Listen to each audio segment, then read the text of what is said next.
The silence in deep space broke like glass when the emergency signal hit Earth's listening posts. Captain Jake Morrison was drinking his morning coffee aboard the UES Defiant, when the communication officer's voice cut through the quiet hum of the bridge. "Captain, you need to hear this," Lieutenant Amy Parker called out, her fingers dancing across the control panel. The young officer had been monitoring deep space frequencies for months, but this was different. This was the first time they had picked up anything that wasn't human chatter or background noise from distant stars. Morrison set down his coffee and walked over to her station. The bridge crew turned their attention toward them, sensing something important was happening. Parker played the recording, and a strange, alien voice filled the air.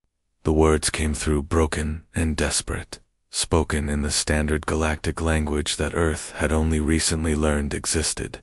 "This is Commander Veltar of the Zilani Republic," the voice crackled through the speakers. "Our worlds burn under Korthok weapons. They show no mercy to our people. Any species with faster-than-light travel, please help us. We are dying. Our children are dying. Time is running out."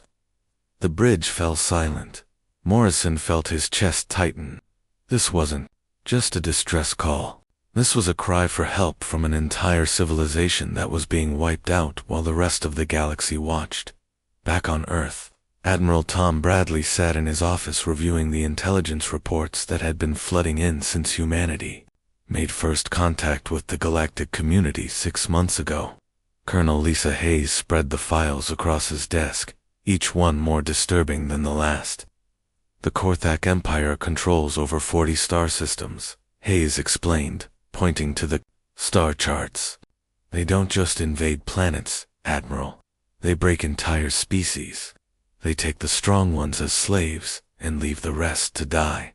It's systematic genocide on a scale we've never seen." Bradley rubbed his temples. He had seen plenty of war during his 30 years of military service, but this was something else entirely. The reports described entire worlds turned into slave camps, populations reduced to nothing, and civilizations that had existed for thousands of years simply erased from existence.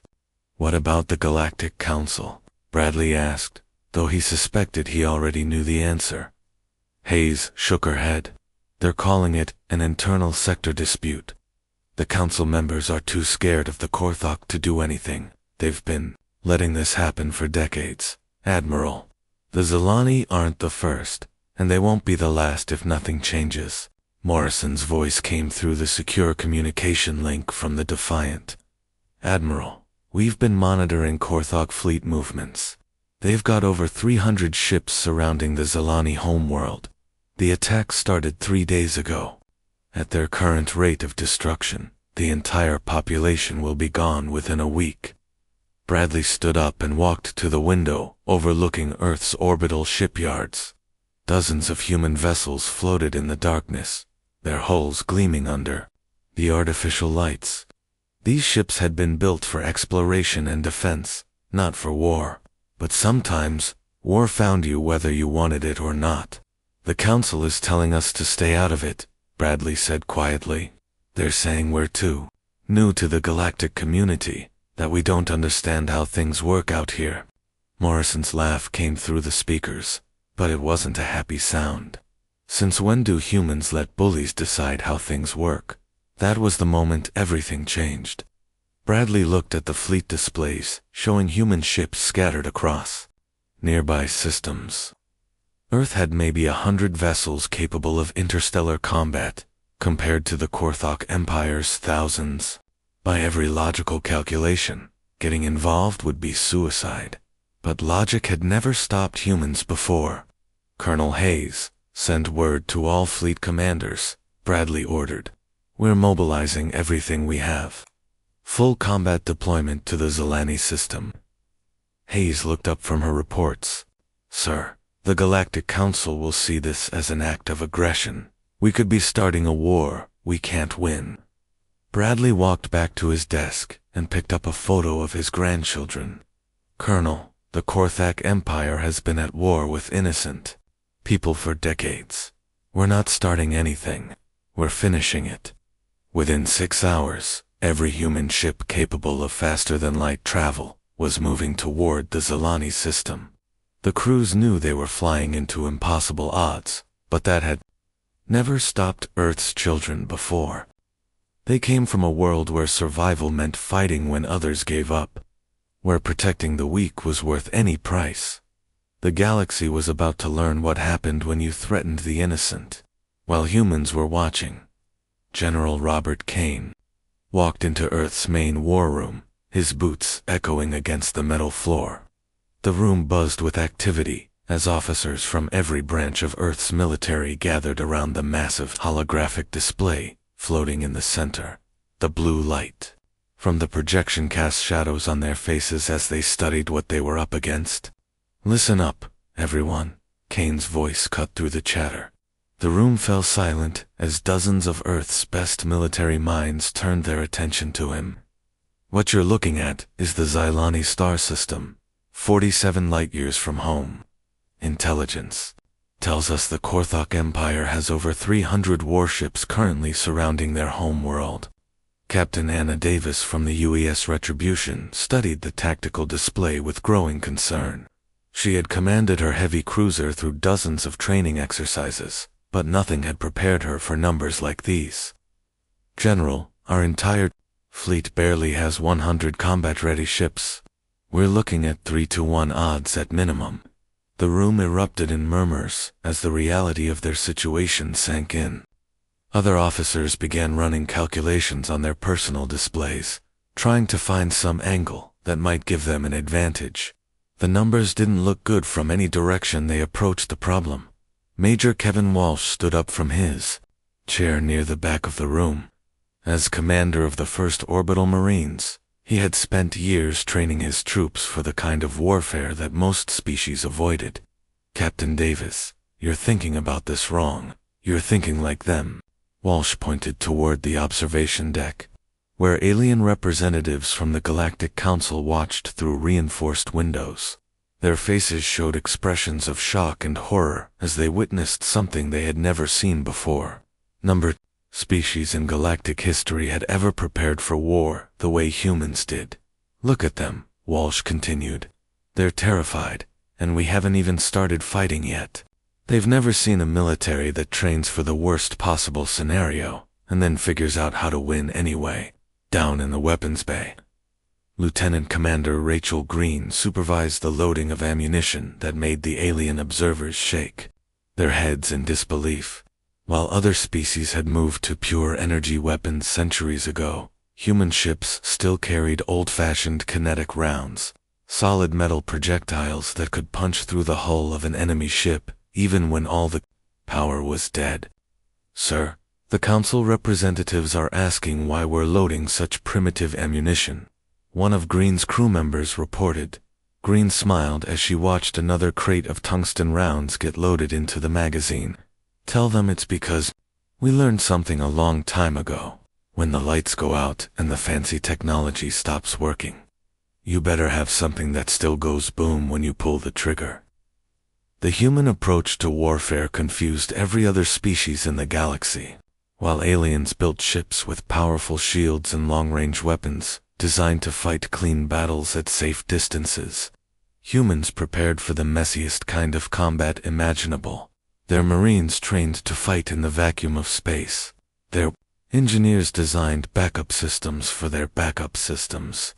Their weapons were built to keep firing even when half the ship was gone in the Marine training facility. Walsh watched his troops practice boarding procedures that would give other species nightmares. They moved through simulated ship corridors, with no atmosphere, no gravity, and emergency lighting that flickered on and off. The conditions that would kill most alien soldiers were just another day at the office for human Marines. "Remember," Walsh called out to his troops, "when we get out there, we're going to be fighting in conditions that the enemy has never experienced. Their ships aren't designed for the kind of damage we're going to dish out. When their life support fails and their artificial gravity goes offline, that's when the real fight begins. Meanwhile, Intercepted Korthok communications showed that the enemy was laughing at human military preparations. Their analysts dismissed human technology as primitive and outdated. They had never fought a species that considered warfare an art form, where every citizen understood that sometimes you had to fight for what was right, regardless of the cost. The Korthok Empire controlled thousands of worlds and had crushed dozens of civilizations. They were used to enemies who surrendered when faced with superior numbers. They had no experience with a species that got more dangerous when the odds were stacked against them. As the final preparations were completed, and the human fleet prepared to jump to hyperspace, Admiral Bradley opened a communication channel to the Galactic Council headquarters. His message was simple and direct. "This is Admiral Tom Bradley of Earth's Defense Command. We are responding to the Zilani Republic's distress call. The Galactic Council may be willing to stand by and watch innocent people die, but we are not. Earth's fleet is moving to provide assistance. We don't abandon our friends, and we don't let bullies win without a fight." The channel closed, and the greatest fleet Earth had ever assembled began its journey toward a battle that would change the galaxy forever. They were outnumbered, outgunned, and flying into the unknown, but they were human, and that made all the difference. The stars seemed to explode as the human fleet tore through hyperspace and emerged at the edge of the Zilani system. Commander Mike Thompson gripped his command chair aboard the UES Vengeance as reality snapped back into focus around them. What he saw through the main viewport made his blood run cold. The Korthok Empire had turned the once beautiful Zilani system into a nightmare. Massive alien warships surrounded the dying planet like vultures, circling their prey. Explosions lit up the planet's surface as orbital bombardment continued its relentless work of destruction. Even from this distance, Thompson could see the fires burning across entire continents. "Sweet Mother of God," Lieutenant Dana Foster whispered from her sensor station, her voice barely audible over the hum of the ship's systems. "Sir, I'm counting over 400 enemy vessels. They've got the planet completely surrounded." Thompson watched the tactical display update as more enemy contacts appeared on screen. The Korthok fleet was massive, organized, and had been destroying everything in their path for months. Their ships were sleek and powerful, designed by a civilization that had conquered dozens of worlds. Captain Morrison's voice suddenly filled every human ship in the fleet, BROADCAST, across all communication channels. "All vessels, this is Admiral Morrison. I know what you're seeing out there looks impossible. I know the odds don't look good. But today, we're going to show this galaxy what happens when you mess with innocent people while humans are watching. Attack Pattern Delta. Let's introduce these bullies to Earth's children." What happened next shocked every alien observer in the galaxy. Instead of forming defensive lines and engaging at long range like civilized species were supposed to do, the human fleet did something that defied all military logic. They accelerated directly toward the enemy formation at maximum speed. The Galactic Council representatives watching from their observation ships couldn't believe what they were seeing. "They're committing suicide," one alien observer transmitted to his headquarters. "No species fights like this. They're going to ram the enemy fleet." But the humans weren't committing suicide. They were doing what they had always done when faced with impossible odds. They were getting creative. The UES Hammer took a direct hit from 3 Korthok destroyers, her hull cracking open like an eggshell. Any other species would have ordered an immediate retreat. Captain Steve Rogers looked at his dying ship, looked at the enemy command vessel directly ahead of him, and made a decision that would be remembered for centuries. "All hands, abandon ship," Rogers ordered over the intercom. "Engineering, give me everything the engines have left." Instead of retreating, he aimed his crippled vessel straight at the heart of the Korthok formation and pushed the engines past their safety limits. The explosion when the hammer struck the enemy flagship lit up the entire system. The command ship, a vessel the size of a small city, broke apart under the impact. But Rogers wasn't the only human captain to make that choice. Across the battlefield, damaged human ships turned themselves into guided missiles, striking targets that their weapons could no longer reach. While the space battle raged overhead, something even more terrifying was happening aboard the Korthok vessels. Sergeant Jennifer Clark led the first human boarding party through a jagged breach in the hull of an enemy cruiser. The corridor beyond was a twisted wreck of metal and sparking electronics, filled with toxic atmosphere that would kill most alien species in minutes. Clark and her Marines moved through the hostile environment like they were taking a walk in the park. Their combat suits were designed for the worst conditions Earth could imagine, and this barely qualified as a challenge. Boarding Party Alpha, this is Clark, she reported over the communication system while her team methodically fought their way through the enemy ship. We've taken their engineering section. These alien bastards don't know how to fight when their life support is down and they can't breathe their own air. The Korthok soldiers had never faced an enemy that could fight in conditions that would kill them. Their weapons were designed for clean battles in controlled environments. When the lights went out and the atmosphere vented into space, they became helpless. Clark's team moved like ghosts through the darkened corridors, their helmet lights cutting through the smoke and debris. They had trained for exactly these conditions on Earth, in simulations that recreated the worst possible combat scenarios. To them, fighting in a damaged, depressurized ship was just another day at the office. The battle continued for 18 brutal hours. Human ships took damage that should have destroyed them, but kept fighting anyway. When their main weapons failed, they used backup systems. When their backup systems failed, they used their ships as weapons. The Korthok forces had never encountered an enemy that became more dangerous as the situation got worse. By the time the surviving Korthok ships finally retreated, they had lost over half their fleet. The humans had lost ships too, but they had accomplished something that the galaxy thought was impossible. They had beaten an enemy that outnumbered them 4-1. As the human fleet limped into orbit around the Zalani homeworld, many of their ships barely holding together, the surviving alien population looked up at their rescuers with wonder. The galaxy had just witnessed something that would change everything, a species that refused to give up, no matter how bad things looked. The age of human warfare had begun.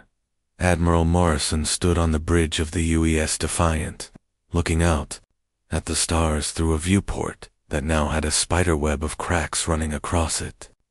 The ship had taken heavy damage in the battle for the Zalani system, but it was still flying, still fighting. That was all that mattered. The bridge around him showed the scars of war.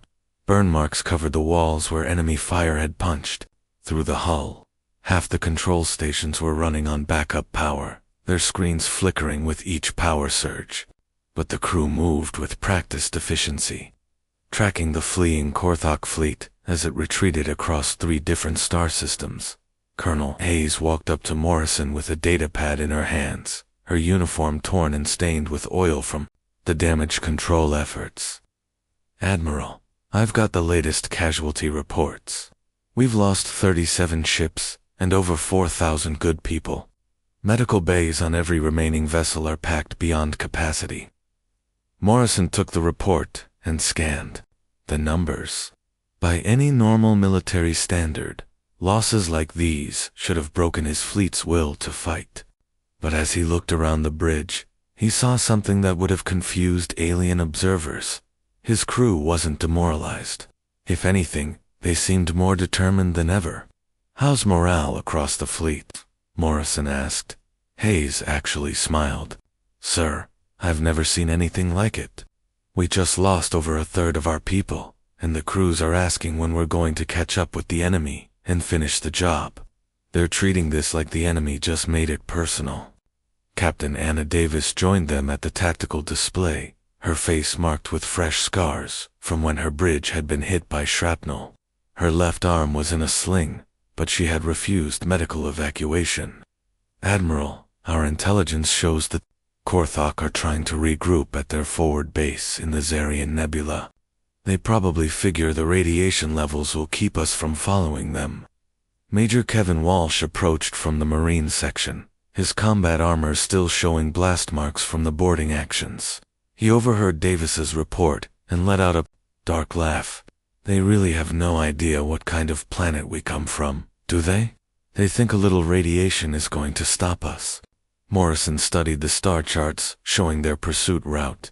The Korthok forces were running through some of the most dangerous regions of space, hoping to find sanctuary in places where other species feared to go. They were about to learn that humans had a different definition of dangerous. When the enemy tried to hide in an asteroid field near the Rigel system, human pilots showed skills that amazed even their own commanders. Captain Davis watched through the tactical display as her squadron navigated through spinning rocks and debris at speeds that should have been impossible. This is actually easier than flying through Earth's orbital junkyards, one pilot reported over the communications system. At least these asteroids don't have old satellite parts and space garbage mixed in. The Korthok ships, designed for clean space travel, found themselves constantly colliding with debris that human pilots avoided without even thinking about it. Years of training in Earth's chaotic, orbital environment had prepared them for exactly this kind of flying. Commander Mike Thompson led a squadron deeper into the Zarian Nebula, where radiation levels would have fried the electronics of most alien vessels. The nebula glowed with deadly energy that could cook a living being in minutes. But human ships pushed through like it was nothing more than a light fog. "Control, this is Thompson," he reported to the fleet command. "The radiation out here is actually lower than Earth's Van Allen radiation belts. Our shielding is holding fine, and we've got visual contact with enemy stragglers trying to hide in the nebula's core." What followed was a systematic hunt that showed the galaxy something they had never seen before. Human ships moved through the deadly nebula like predators, picking off enemy vessels one by one. The Korthok forces found themselves trapped in an environment they couldn't survive, being hunted by a species that thrived in conditions that would kill anyone else. Each battle taught the watching galaxy more about how humans fought wars. When the enemy used new tactics, human commanders adapted their strategies within hours. When the Korthok deployed energy weapons that other species had never seen before, human engineers figured out how they worked and built countermeasures during active combat. Lieutenant Amy Parker, monitoring enemy communications from her station, started picking up transmissions that showed just how badly the Korthok Empire was rattled. "Admiral, you need to hear this. The enemy commanders are talking about a species that refuses to die, that gets stronger when it should get weaker. They're calling us the Ghost Fleet." The Korthok Empire had conquered dozens of worlds, but they had never faced an enemy like this. Every other species they had fought eventually accepted defeat when the losses became too high. Humans seemed to work the opposite way. The more damage they took, the more determined they became. When magnetic storms in the vortex system disabled most electronic systems, human ships continued operating on hardened backup computers that other species would have considered primitive. When plasma fields made long-range sensors useless, human crews switched to visual tracking and kept fighting at ranges where they could see their targets with their own eyes. The final chase began when the surviving Korthok forces made a desperate run for their heavily fortified homeworld. They had called for reinforcements, activated every defensive system they had, and prepared for a siege that they hoped would finally stop the relentless human pursuit. The Galactic Council sent frantic messages demanding that the human fleet stop their aggressive actions and return to Earth. They were terrified that this conflict would spread and destabilize the entire region. Captain Rachel Green read the Council's demands while her ship prepared for the final assault on the Korthak homeworld. She looked at the message, looked at the tactical display showing enemy fortifications, and then deleted the transmission without responding. "They started this war when they decided to slaughter innocent people," she told her crew. "We're going to finish it our way." The Korthok homeworld hung in space like a fortress that had never known defeat. Massive orbital defense platforms surrounded the planet in layers. Their weapons pointed outward to ward any threat that might dare approach. Over 200 of the Empire's most powerful warships formed defensive lines that stretched across the entire system. This was the heart of an empire that had crushed dozens of civilizations, and it had never fallen to any enemy. Emperor Korthmak stood on the bridge of his flagship, the Destroyer of Worlds, a vessel so large it could have been mistaken for a small moon. He had ruled the Korthok Empire for over 50 years, expanding its borders with every campaign. The idea that a primitive species from some distant death world could threaten his homeworld was almost laughable. My emperor, his chief military advisor, approached with a tactical report. The human fleet has arrived at the edge of our system. They number fewer than 60 ships, most showing heavy damage from previous engagements.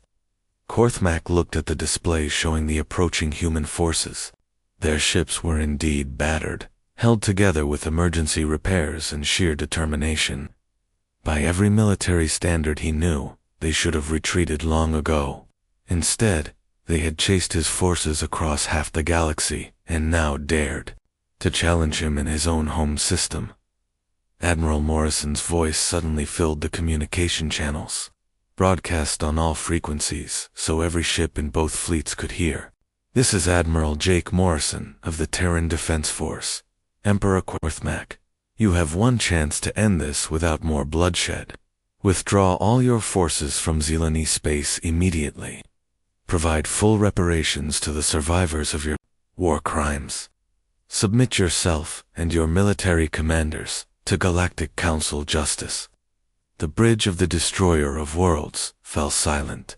No one had ever spoken to the Emperor with such directness. In 50 years of conquest, no enemy had ever demanded his surrender. Korthmak activated his own communication system, his voice dripping with contempt. Primitive Deathworlders, you fly damaged ships into the most powerful defensive system in this sector of the galaxy, and dare make demands of me. Your pathetic little fleet will be destroyed like insects beneath my boot. The Korthok Empire yields to no one. Captain Anna Davis, commanding the UES Retribution from her scarred bridge, turned to her weapons officer. Her face still bore the marks of their previous battles, but her eyes blazed with determination. Lieutenant Dana Foster, did you hear what the Emperor just said? I think it's time we showed him exactly what Deathworld diplomacy looks like. What happened next would be studied by military academies across the galaxy for centuries to come, instead of the desperate ramming attacks that had characterized their earlier battles. The human fleet moved with a precision that shocked every observer. This wasn't the chaotic fury of cornered animals. This was the calculated strike of apex predators who had been holding back their true capabilities. Human ships spread across the system in formations that seemed impossible to coordinate. They moved like they could read each other's minds, exploiting weaknesses in the Korthok defenses that the enemy didn't even know existed. Every attack was perfectly timed, every maneuver designed to create maximum chaos in the enemy ranks. Major Kevin Walsh led his Marines in an assault that redefined the concept of boarding actions. Instead of simply fighting their way through enemy ships, his teams captured key installations and turned the Korthok's own weapons against them. Orbital defense platforms that should have been protecting the homeworld suddenly began firing on the Imperial fleet. Sergeant Jennifer Clark's team fought their way to the Planetary Defense Control Center, a facility buried deep beneath the planet's surface that was supposed to be impregnable. While the space battle raged overhead, Clark and her Marines systematically disabled the massive orbital weapons platforms from within, turning the Empire's greatest defensive advantage into useless metal floating in space. Control centers secured. Clark reported over the communication system while her team worked to shut down the remaining defenses. These alien computers are actually easier to hack than the training simulations back home. They never planned for anyone crazy enough to fight their way down here. Emperor Korthmak watched in growing horror as his impregnable defenses crumbled around him. When he ordered the Destroyer of Worlds to retreat to the outer system, he found his escape route blocked by Commander Mike Thompson's squadron. The human ships moved in perfect coordination, surrounding the massive flagship with a maneuver that every tactical computer said was impossible.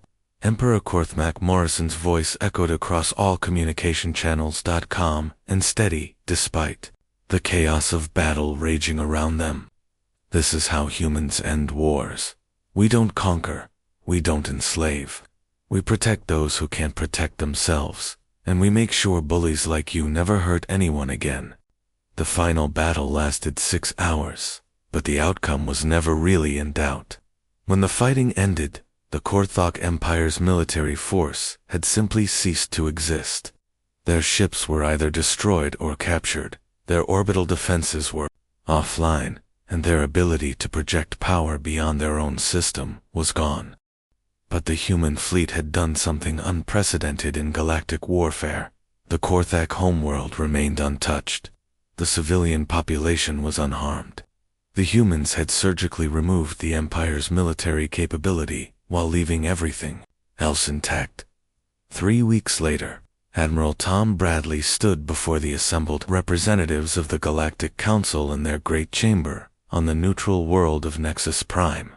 The alien delegates had spent days debating what to do about the humans, these Deathworlders who had single-handedly ended a threat that had terrorized the galaxy for decades. Admiral Bradley, the council speaker announced, the Galactic Council hereby offers humanity full membership with all rights and privileges. Furthermore, we formally request that Earth serve as the Council's military response force for situations where diplomacy has failed and innocent lives are at stake. Bradley looked around the chamber at the assembled representatives from hundreds of different worlds. Some looked at him with gratitude, others with fear, and a few with something that might have been respect. Honorable delegates, Bradley replied, we didn't ask for this responsibility, and we didn't seek out this fight, but we learned something important about ourselves out there in the darkness between the stars. Humans don't start fights, but when someone threatens innocent people while we're watching, we will finish those fights. Every single time. The galaxy had discovered that the most dangerous species wasn't always the one with the biggest weapons, or the fastest ships. Sometimes it was the one that simply refused to quit, that treated impossible odds as just another challenge to overcome, and that believed protecting innocent lives was worth any price. Earth's children had announced their arrival among the stars, and the universe would never be the same again.